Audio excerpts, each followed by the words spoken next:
Hello everyone, you're welcome to solve this nice algebra problem, which is x to the power of 3 minus x to the power of 2. This is equal to 18. What is the value of x given that x is not equal to 0? So let's prevent a solution from here.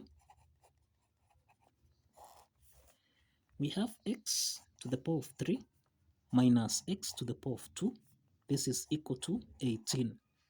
So let's take 18 on the left hand side so that we have x to the power of 3 minus x to the power of 2 minus 18.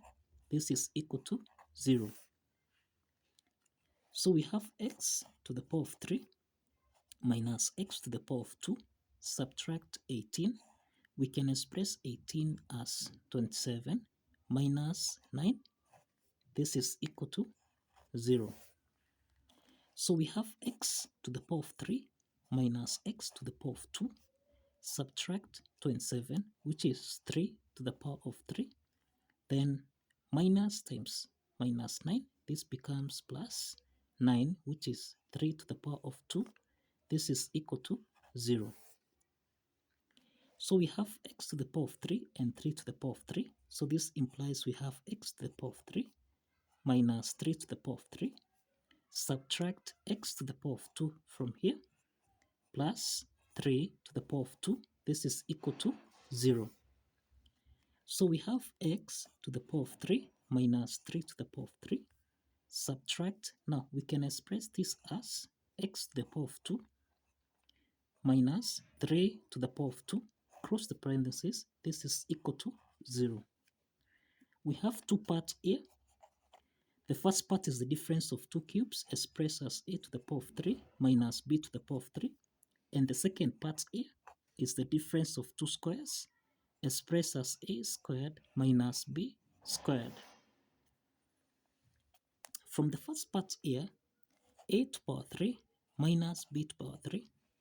This is the same thing as a minus b, a squared plus ab plus b squared. So we have x to the power of 3 minus 3 to the power of 3. This can be expressed as x minus 3, x squared plus 3x, then plus 3 squared, which is equal to 9. Let's call this equation 1. And we have that the second part here, which is the difference of two perfect squares, that is a squared minus b squared. This can be expressed as a plus b, then a minus b. So therefore from here, x to the power of 2 minus 3 to the power of 2. This is the same thing as x plus 3, then x minus 3. Let's call this equation 2.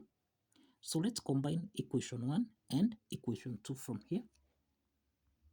Now combining equation 1 and equation 2 from here, then this becomes x minus 3. Here we have x squared plus 3x plus 9. Subtract. Here we have x plus 3 and x minus 3. This is equal to 0 from here. So x minus 3 and x minus 3 is common here. So we can factor out x minus 3 so that into the parentheses we have x to the power of 2 plus 3x plus 9. Then subtract. Here we have x plus 3. Cross the parentheses here. This is equal to 0.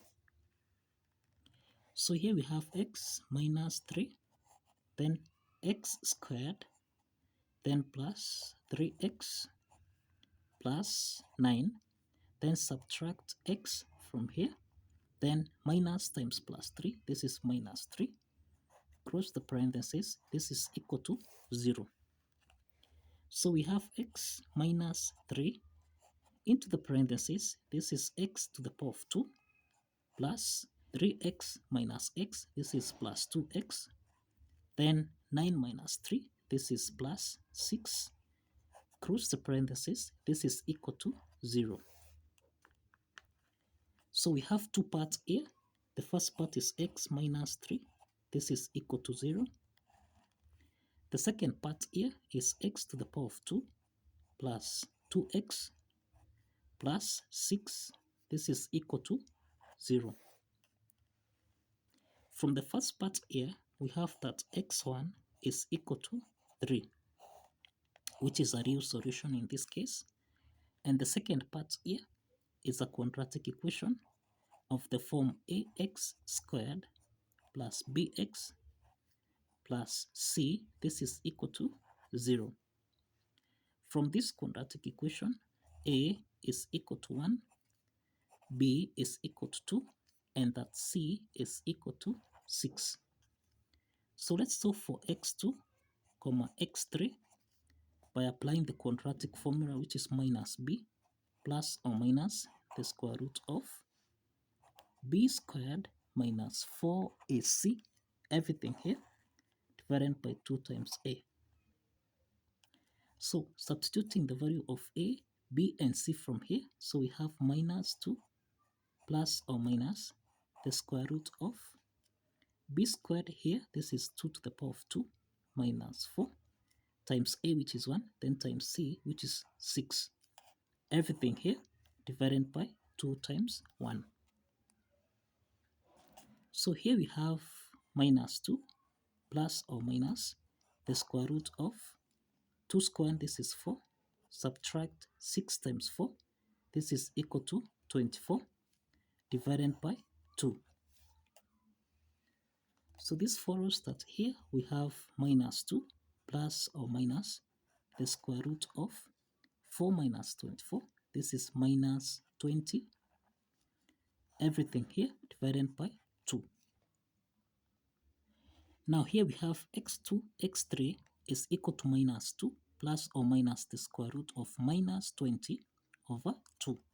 So this is the same thing as minus 2 plus or minus.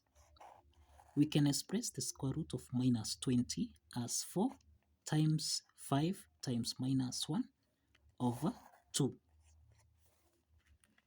So this implies that here we have minus 2 plus or minus the square root of 4, this is equal to 2, the square root of minus 1, this is equal to I, then square root of 5, everything here divided by 2.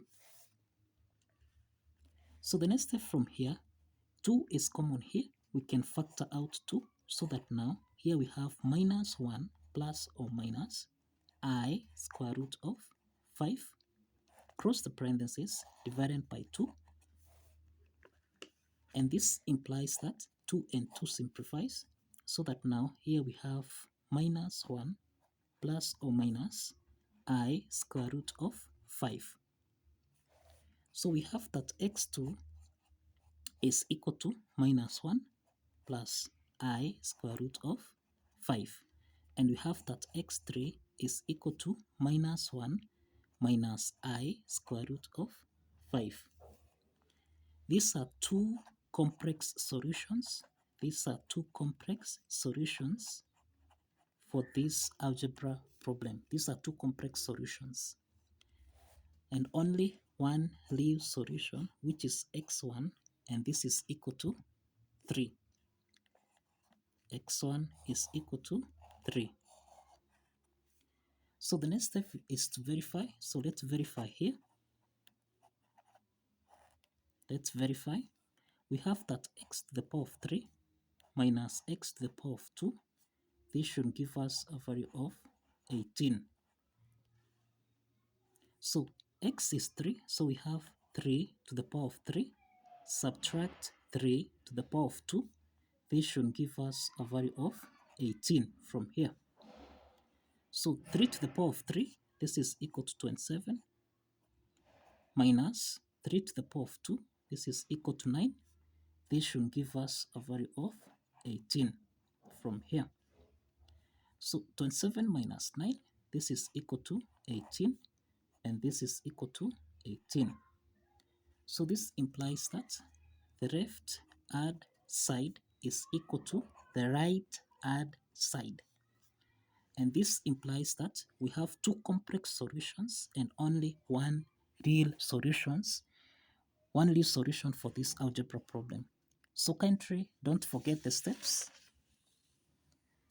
Like this video and subscribe. Like this video and subscribe. See you in the next video.